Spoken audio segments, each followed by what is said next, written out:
Adani, various जो भी हमारे संपर्क में है, कल हम लोग दिन भर सबका साथ इंटरेक्शन किए और आज एक रोड शो भी हुए। तो कुल मिला के मेरा लगता है कि हम अच्छा एक समिट कर पाऊंगा 25 एंड 26 फरवरी। हमारा फोकस है इन्वेस्टमेंट एंड इंफ्रास्ट्रक्चर बिल्डिंग। तो कुल मिला के मेरा ये लगता है कि will have a very exciting conclave. प्रधानमंत्री जी खुद आएंगे और प्रधानमंत्री जी का उपस्थिति में मेरा लगता है कि सारे इंडस्ट्रीज का कैप्टन्स भी रहेगा उस कॉन्क्लेव में और असम का डेवलपमेंट में एक बड़ा काम हम लोग ड्यूरिंग दैट टाइम हम लोग शुरुआत कर पाऊंगा। तो खास करके ये विजिट कोई पॉलिटिकल वगैरह नहीं था, it was strictly with Assam, Assam का भविष्य, असम का फ्यूचर के लिए ही था। आप लोग बाकी पूछते हैं।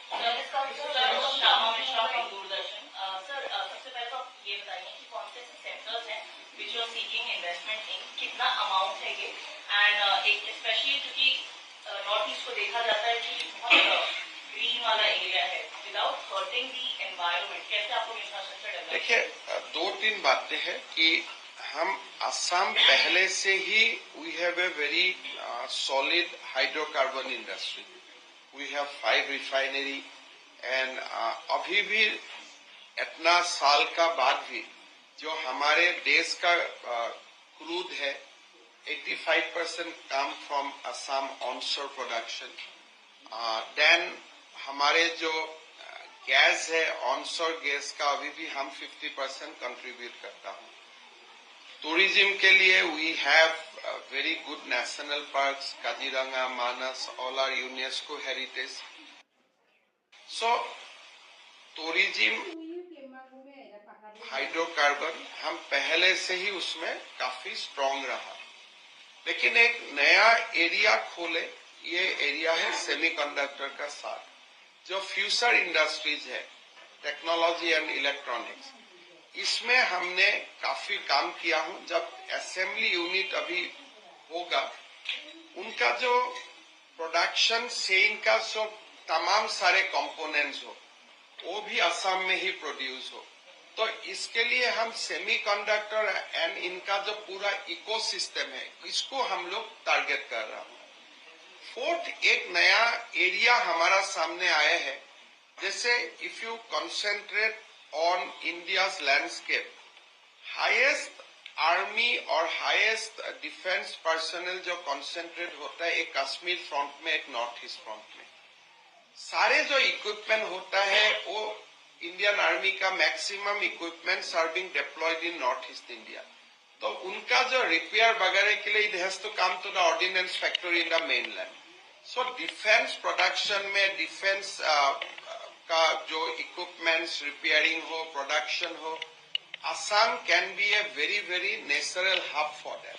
सो ये भी एक नया सेक्टर जिसके लिए कल हमने आनंद महिंद्रा जी से बात किया, अडानी ग्रुप से बात किया और बाकी पीएसयू से भी बात हो रहा है कि आगे जाके असम को हम डिफेंस मैन्युफैक्चरिंग हब का लिए we can make it a next destination.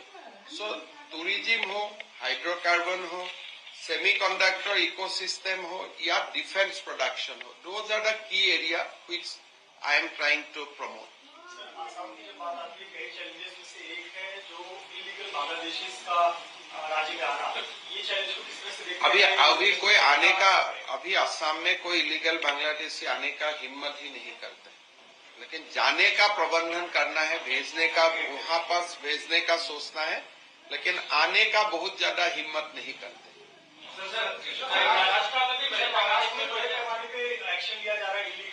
देखिए, हमारे लिए हमारा एक्शन हमेशा ऑन ग्राउंड रहते हैं।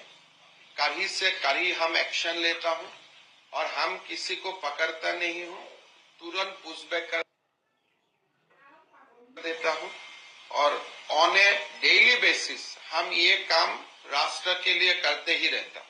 बिकॉज वी रियलाइज कि Assam is a gateway, Bengal is a gateway, Tripura is a gateway. तो हम हर दिन, आप मेरा ट्विटर देखें, तो हम राष्ट्र के लिए वो काम करते ही रहता हूँ on daily basis. Sir, Maharashtra में भी बड़े पैमाने पर जो है बांग्लादेशियों के खिलाफ कार्रवाई की जा रही है, डिटेंशन सेंटर बनाने की जो बात है वो मुख्यमंत्री द्वारा कही गई है, तो आप इस स्टेप को वेलकम कर रहे हैं? नहीं, देखिए, ये 1979 में असम का लोगों ने बोले थे कि हमारा एजुटेशन को आज आप सपोर्ट कीजिए, अगर आज आप सपोर्ट नहीं करेगा तो 30 years back India will be full the Bangladesh. तो आज क्या हो रहा है, हमारे भारत के ही जैसे हम इंटरोगेट करता हूं, ये शिप लेबर कौन लेके आ रहे हैं, हमारा ही कोई इंडस्ट्री लेके आते हैं। अभी जैसे बांग्लादेश का textile market, textile industry down गया है, तो हमारे कोई सारे textile industry require cheap labour, they put middleman to bring those labourers from Bangladesh. So जब आप back end front end inquiry करेगा, कोई सारे चीज खुला होता है, हम लोग पूछते हो कहाँ जा रहे हैं, बोले कोयम्बटूर जा रहा हूँ। क्यों जा रहे हैं? कपड़ा का मिल में काम करने के लिए। आप क्यों यहाँ आया? पहले मैं बांग्लादेश में काम किए थे, अभी इंडस्ट्री बंद हो गया है, हमें इनवाइट किया गया है इंडिया लाने के लिए। So as a nation's duty, national duty हमें यह काम करना है। बांग्लादेशियों को अगर रोजगार मिलेगा, वो लोग आते रहेगा। तो यहाँ का हमारा इंडस्ट्री हो, हमारा ट्रेड हो, बिजनेस हो, एक बार हमें निर्णय ले लेता हूँ कि बांग्लादेशियों को हम काम नहीं दूंगा, वो लोग कहाँ आएगा? तो if we have to strike, we have to strike at the root.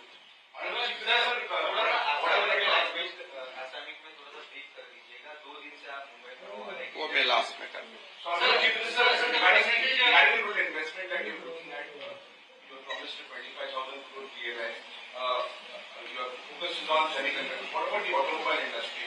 Electric vehicles are growing very fast in Assam.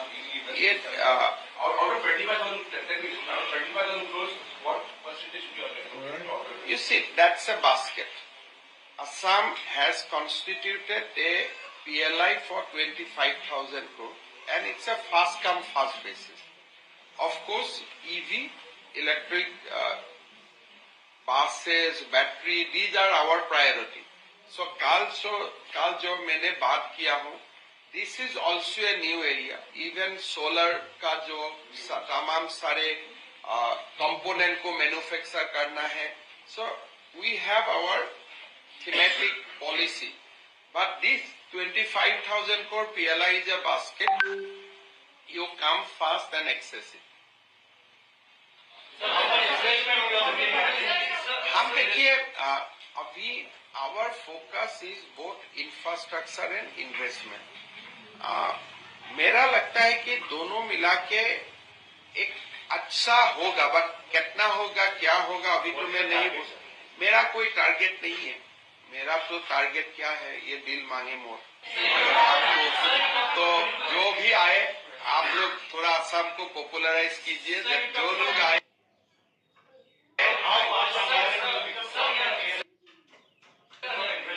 बहुत fast.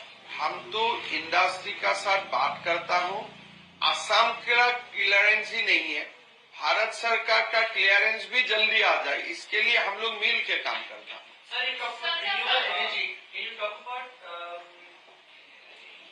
the solar tendering? Like projects have to be awarded. So, is there a pipeline of projects that you will invite awards? No, Assam is, as of now, we are in various stages of implementation है। हम 5,000 megawatt solar का काम already कर रहा हूँ।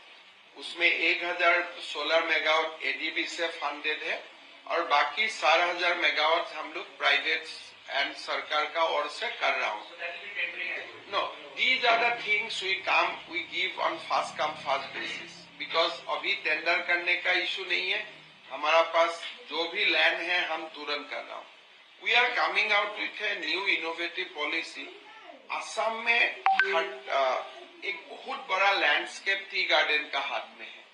Tea garden का जो fellow land है, जो टी के लिए इस्तेमाल नहीं किया जा सकता है, but it's a fellow land, हमने इसको सोलर के लिए क्लीन कर दिया हो कि अगर आप सोलर करना चाहते हैं तो हमसे कोई क्लियरेंस का जरूरत नहीं है।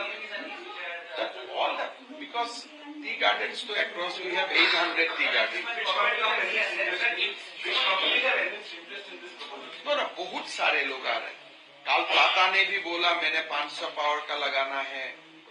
बहुत सारे मतलब नई वैली लिग्नाइट का साथ हम 1000 मेगावाट का कर रहा हूँ. तो सोलर में there are lot of proposals in our table. From that sector, and you don't think of electricity renewables from Bhutan. देखिए ये क्या है, हमारा एक बहुत बड़ा ड्रीम है आगे जाके 10 साल में कि असम में जो उद्योग आए उनका electricity power should come from A green source. जैसे अभी टाटा का साथ हमने सेमीकंडक्टर का एमओयू किया. The first point was that this semiconductor industry will be source green power. तो हमारा ये लक्ष्य से हम भूटान सरकार का साथ भी बात कर रहा हूँ, अरुणाचल का साथ भी बात कर रहा हूँ कि जैसे जैसे हमारा इंडस्ट्रियल बेस बढ़ेगा we will try to generate more hydro power and solar power so that जो भी इंडस्ट्री असम में आएगा their source of power electricity is a green.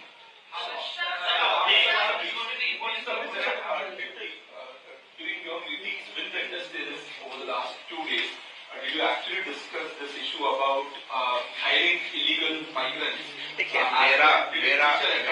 मेरा देखिए मैं तो यही कर रहा हूँ कि असम में इंडस्ट्री कीजिए और असम में तो बांग्लादेशियों का खिलाफ में जूझ is a fight is a ongoing fight और हम 79 से ये फाइट कर रहा हूँ. सो री एम्फेसाइज इज नॉट नेसेसरी. ये तो हमारा day to day fight for identity.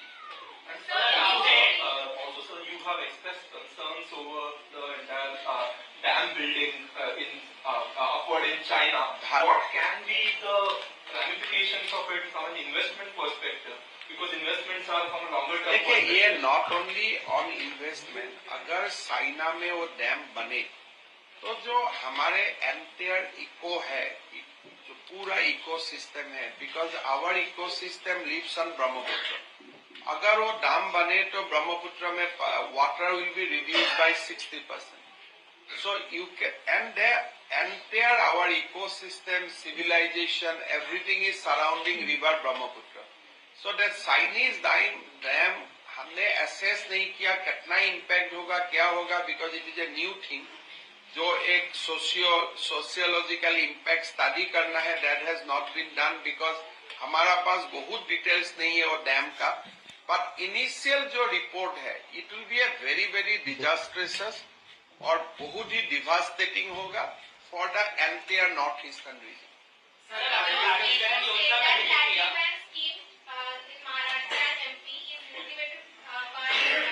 शुरुआत असम में ही हुए थे. असम में 2019 में हमने ये निर्णय लिया था कि असम का महिलाओं का बैंक अकाउंट में 850 रुपया जाएगा हर महीना और महीना का 10 तारीख को. तो that 830 rupees become today 1250 rupees and we send this money to 40 lakhs women every month on their bank account on 10th of 10 तारीख को. ये हमारा 6 साल से चल रहा है और ये there was a Oxford study also, Harvard study also on the social impact and economic impact of that scheme. Then Assam was invited to present this scheme to the various states और बाकी state का लोग भी हमारा पास जाते हैं. तो आज जो एक वुमेन एम्पावरमेंट का लाडली बहना नाम से जो स्कीम जाना जाते हैं, ये स्कीम का शुरुआत हम लोग 2019 में असम में किए. असम में देखिए असम में बहुत सारे सोशल इम्पैक्ट का बहुत बड़े स्कीम्स हम लोग करता हूँ. जैसे अभी हमने एक चाइल्ड मैरिज का खिलाफ हम बहुत बड़ा मुहिम करता हूँ. हर साल 5-6,000 people are being arrested because we want to eradicate child marriage by 2026. Now arrest is a restricted part, but we need facilitation also. तो असम में girls education up to university is complete free. No college charge any admission fee. No college will charge any fee for exam. No and government will provide 1,000 to 2,500 rupees scholarship for every girl, irrespective of caste, creed, economic strata. अगर आप doctor का बेटी है तब भी अब 2,500 रुपया मिलेगा अगर आप पोस्ट ग्रेजुएट पढ़ रहे हैं, और if you are a daughter of a rickshaw puller तब भी आपको मिलेगा। सो हमें ऐसे बहुत सारे स्कीम करता हूं, लेकिन हम लोग नॉर्थ ईस्ट में हैं, जब तक बड़ा स्टेट इसको रेप्लिकेट नहीं करता है लोग इसका बारे में चर्चा नहीं करते हैं।